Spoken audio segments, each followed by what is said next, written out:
It was driven by a complex interplay of economic, political, and cultural factors. From the 16th to the 20th centuries, we saw major powers like Portugal, Spain, the Netherlands, Britain, and France establishing control over vast territories in the region. It's fascinating to explore why these European nations sought to dominate Southeast Asia. One of the primary motivations for European domination in Southeast Asia was economic. The region was rich in valuable resources and commodities that were highly sought after in Europe.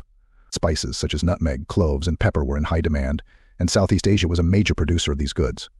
European nations saw the potential for immense profits by controlling the trade routes and production centers of these commodities.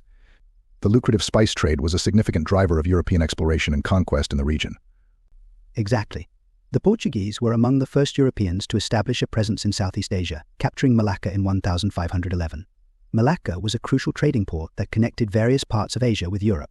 By controlling Malacca, the Portuguese aimed to dominate the spice trade and secure their commercial interests.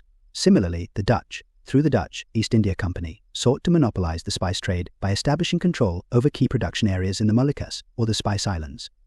The Dutch used a combination of military force and strategic alliances to achieve their objectives. And it wasn't just about spices. Southeast Asia offered other valuable resources such as tin, rubber, and oil.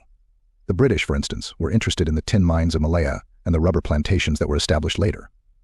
These resources were essential for the industrialization of Europe and provided significant economic benefits to the colonizing nations. Political and strategic considerations also played a crucial role in European domination of Southeast Asia. European nations were engaged in intense rivalries and competition for global supremacy. Establishing colonies in Southeast Asia allowed them to enhance their geopolitical influence and project power in the region. Control over strategic ports and naval bases enabled European powers to secure their maritime trade routes and protect their commercial interests.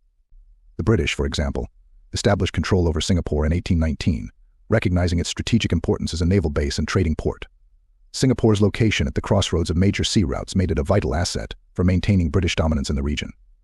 Similarly, the French established control over Indochina, modern-day Vietnam, Laos, and Cambodia, to expand their influence in Asia and counterbalance British power.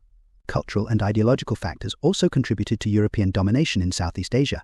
The European colonial mindset was heavily influenced by notions of racial and cultural superiority. Many Europeans believed it was their duty to civilize and modernize the people of Southeast Asia.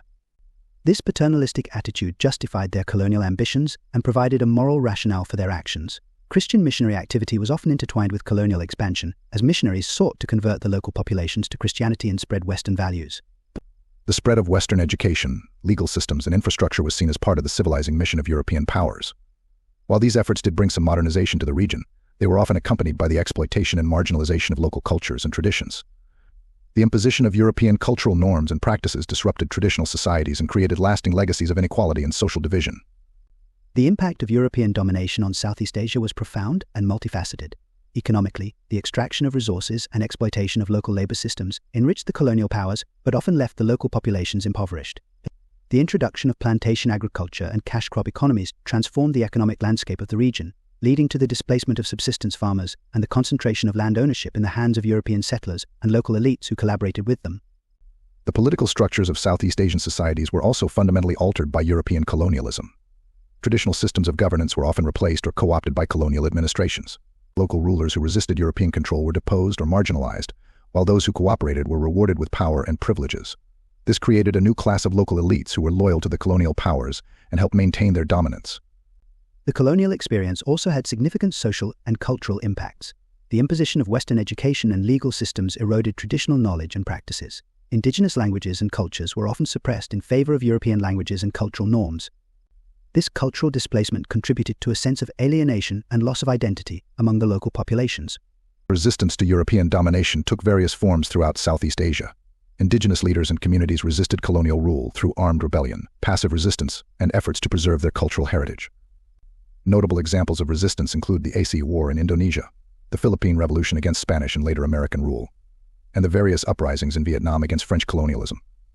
Despite these efforts, European powers maintained control over Southeast Asia for several centuries. It was not until the mid-20th century, with the rise of nationalist movements and the weakening of European powers after World War II, that Southeast Asian countries began to gain independence.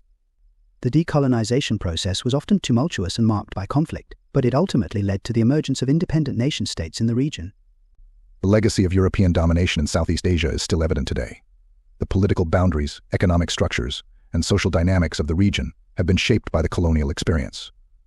While Southeast Asian countries have made significant strides in achieving political and economic independence, they continue to grapple with the challenges and legacies of their colonial past. The domination of Southeast Asian countries by European nations was driven by a combination of economic, political, and cultural factors. The desire to control valuable resources, enhance geopolitical influence, and spread Western cultural and ideological values motivated European powers to establish colonies in the region. The impact of European domination was profound, leading to significant economic exploitation, political restructuring, and social and cultural disruption. Resistance to colonial rule eventually led to the independence of Southeast Asian countries, but the legacies of colonialism continue to influence the region today. Understanding this history is crucial for appreciating the complexities and challenges faced by Southeast Asian societies in their ongoing efforts to build a post-colonial future.